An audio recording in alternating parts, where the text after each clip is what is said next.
হযরত জিবরাইল ওই বাইতুল মুকদ্দাসে মুয়াজ্জিন হয়ে আযান দেয়, আল্লাহু আকবার আল্লাহু আকবার আল্লাহু আকবার আল্লাহু আকবার, আশহাদু আল্লা ইলাহা ইল্লাল্লাহ আশহাদু আল্লা ইলাহা ইল্লাল্লাহ আশহাদু আন, এই পর্যন্ত বইলা থাইমা যায়।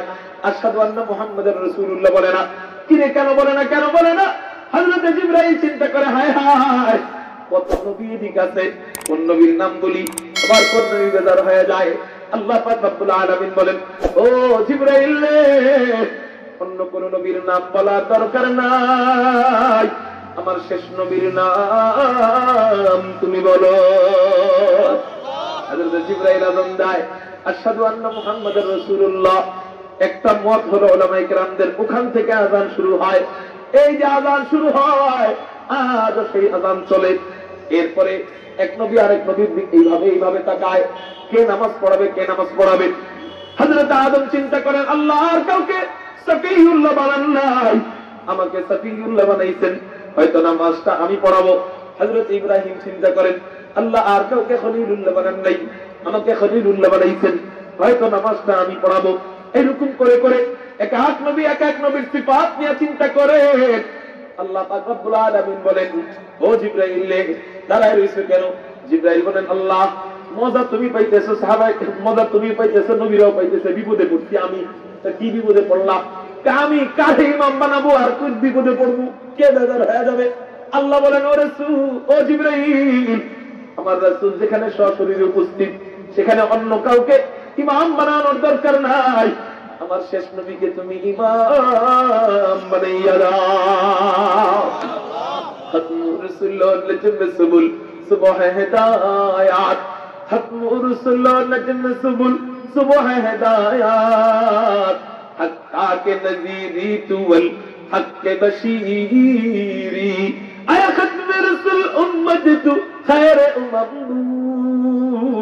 जो समर किया यादा हमदार फसले अखीरी। कारो जबान যেন বন্ধ থাকে না, চিৎকার দিয়ে বলি আল্লাহু আকবার। এর মুহতারাম ভাইও, নবীজির হাত মোবারক কইরা হযরত জিবরাইল ইমামতিতে পাঠায়া যায়, ইমামতি করেন।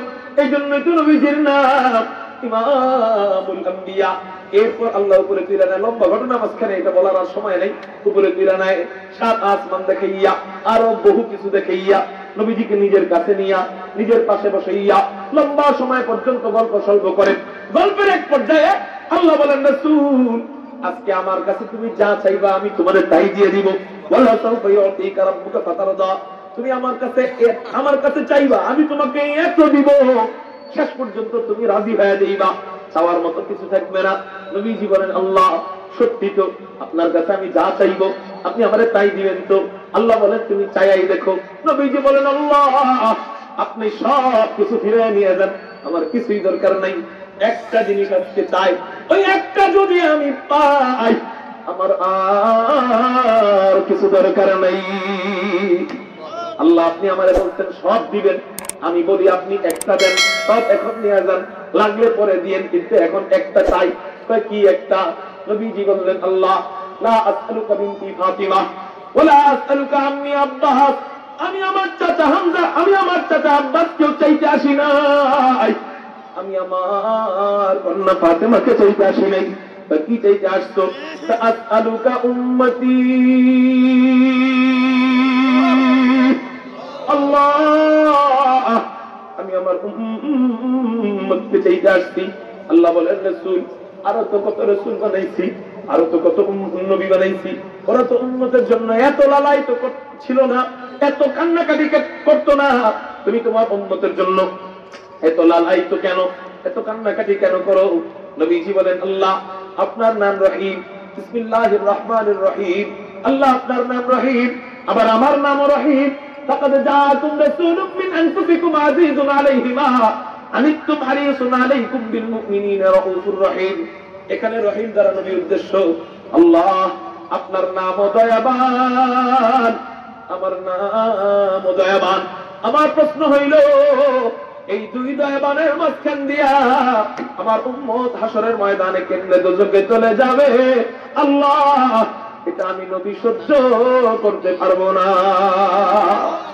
আল্লাহ পাক রব্বুল আলামিন বলেন রাসূল চোখের পানি মুছো তোমার আজকের রাত কান্নার রাত না দুনিয়াতে বহু কাঁদছো বহু কান্না আমি সহ্য করছি কিন্তু আজকে আমি তোমার কান্না দেখতে চাই না চোখের পানি মুছো যাও আমি তোমার দোয়া কবুল করে নিলাম হাসরের ময়দানকে দুই ভাগ করা হবে এক ভাগে তুমি সুপারিশ করতে করতে করতে করতে করতে করতে করতে করতে করতে করতে কখনো মিজানের পাশে ইনদা হাউজুল কাউসার কখনো হাউজুল কাউসারের পাশে কখনো পুলসির হাতের পাশে এই তিন জায়গায় তুমি কাঁদতে কাঁদতে বেহুশের মতো হয়ে যাইবা তোমাকে তখন মাকামে মাহমুদ দান করা হবে এই মাকামে মাহমুদে চড়তে বলা হবে উম্মতের মায়ায় মাকামে মাহমুদে তুমি উঠতে ভয় পাইবা যদি মাকামে মাহমুদ উড়ান দিয়ে তোমাকে নিয়ে যায় জান্নাতে এই জন্য মাকামে মাহমুদে প্রথমে তুমি উঠবা না তো রাসূল তুমি সুপারিশ করতে করতে উম্মতি বলতে বলতে বলতে বলতে কখনো মিজানের পাল্লার কাছে সিজদায় পড়ে থাকবা কখনো আমার আরশে আজিমের সামনে সিজদায় পড়ে থাকবা এই করতে করতে এক পর্যায়ে তোমার শক্তি ফুরিয়ে যাবে চাওয়ার মতো আর শক্তি থাকবে না তখন থেকে আমার রহিম নামের সার্থকতা শুরু করব যেখানে তোমার শক্তি শেষ সেখানে আমার শক্তি শুরু করব তুমি যার নাম একবার মুখ দিয়া বলবা আমি সেটা আমার মেমোরিতে সেভ করে রাখবো আমি আল্লাহ সেই লিস্টটা সামনে আই না একজন একজন করে ডাক দিয়া দিয়া জান্নাতি বানাইতে থাকবো তুমি তো উম্মতের ব্যাপারে সুপারিশ করতে করতে ক্লান্ত হয়ে যাইবা কিন্তু আমি আল্লাহ তোমার সুপারিশ কবুল করতে করতে কোনো ক্লান্ত হব না সাহেবে খুলকে আজিম মদহরে জুদে আমিন आयते रहमत के शाने उरहू बस्तो रहीम आयते रहमत के शाने उरहू बस्तो रहीम रहमतुल लिल आलमी खान दश खुदावंदे करीम वमा अरसलनाका इल्ला रहमतन लिल आलमीन শেষে নবীজি যেই জায়গায় দাঁড়ায় সুপারিশ করবেন ওই জায়গার নামই হলো মাকামে মাহমুদ চিৎকার দিয়ে বলেন সুবহানাল্লাহ এই মাকামে মাহমুদে নবীজির হাতে একটা পতাকার লাঠি থাকবে এই পতাকাটা এত বড় থাকবে এত বড় নবীজির সুপারিশের পরে যারা জান্নাতি বান্দা হবে সেই সমস্ত বান্দারা আদম থেকে নিয়ে ঈসা পর্যন্ত সমস্ত নবীরা সব নবীর উম্মতেরা ওই পতাকার নিচে দাঁড়ানো থাকবে ওই পতাকার ছায়ায় দাঁড়ানো থাকবে তারপরেও পতাকা খালি থেকে যাবে ওই পতাকা এত বড় পতাকার লাঠি নবীজির হাতের মধ্যে মাকামে মাহমুদের মধ্যে থাকবে বলেন তাহলে নবী সুপারিশ করবেন কার জন্য জোরে বলেন নবীজি আরশে আজিমে একান্ত সান্নিধ্যে আরশে মুআল্লাযে একান্তেন কার জন্য বুরাকের পিঠে উঠেন না কার জন্য মাকামে মাহমুদে উঠতে চান না কার জন্য উম্মতের জন্য তাহলে তো আমি খুশি হুজুর আমি তো উম্মত তাহলে আমার আর নামাজের দরকার নাই আমার জন্য নবীজি কাইন্দা আমার জান্নাতে নিয়ে যাব রোজার দরকার নাই হজের দরকার নাই আমলের দরকার নাই আমার জন্য নবীজি কাঁদছে আবার কান্দে জান্নাতি হয়ে যাব সহজ বলে না না না আপনি হইলেন মুখ দিয়া বলেন উম্মত মুসলমানের ঘরে হইলেই যদি উম্মত হয় তাহলে তো মুরগি চুরায় বড় উম্মত মুসলমানের ঘরে হইলেই যদি উম্মত হওয়া যায় নাস্তিক তাসলিমা নাসরির বড় উম্মত তাহলে উম্মতটাকে উম্মতের জন্য নবী কাঁদবেন সে গুনাহগার হলে নবী তার ব্যাপারে সুপারিশ করে জান্নাতি বানাবেন কিন্তু উম্মতটাকে উম্মত হলো সে যে তার প্রতিটা কাজ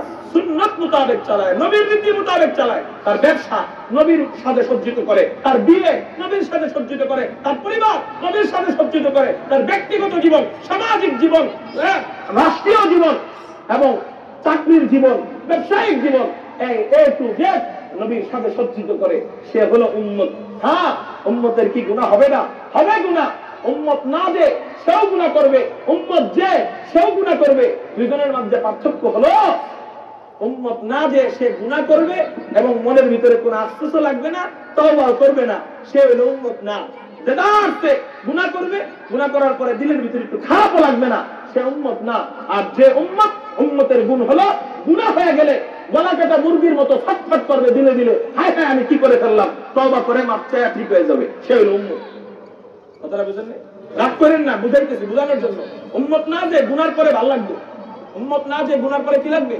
ফজরের নামাজ পড়ে নাই 10টা বাজে উঠছে ঘুম থেকে ও বিশাল বড় একটা মজার ঘুম হইল রে এই উম্মত না সে কি কিন্তু যদি কোনোভাবে উম্মতের ফজরের নামাজ কাজা হয়ে যায় সারাদিন মনটা খারাপ থাকে সে হলো উম্মত দাড়ি কাইটা ও আমার তো ভালো দেখা যাইতেছে রে, ভাল লাগে, গুনাহ করার পরে ভাল লাগে, সে উম্মত না। কিন্তু কখনো চুল কাটতে যায়, দাড়িতে পোষ লেগে গেছে, সাথে সাথে দিনটা খারাপ হয়ে গেছে, সারাদিন মনটা খারাপ, আল্লাহর কাছে তওবা করে, সে হলো উম্মত। উম্মতের গুণ হলো এটা, গুনাহ হয়ে গেলে মন খারাপ, ভালো কাজ করলে মন ভালো। আর উম্মত না যে সে গুনাহ হয়ে গেলে ভালো লাগে, ভালো কাজ করতে চাই না, সে হলো উম্মত না। অতএব আমরা উম্মতকে আর উম্মত না কে নিজেরাই গুনার করে বুঝতে পারবো। যদি উম্মত না হয়ে থাকি, আজকে থেকে উম্মত হয়ে যাই। উম্মত না হইলে সুপারিশের কোনো সুযোগ নাই। আল্লাহ আমাদেরকে নবীর খাঁটি উম্মত হইয়া কবরে যাওয়ার তৌফিক দান করুক, আমিন। আসসালামু আলাইকুম ওয়া রাহমাতুল্লাহি ওয়া বারাকাতুহু।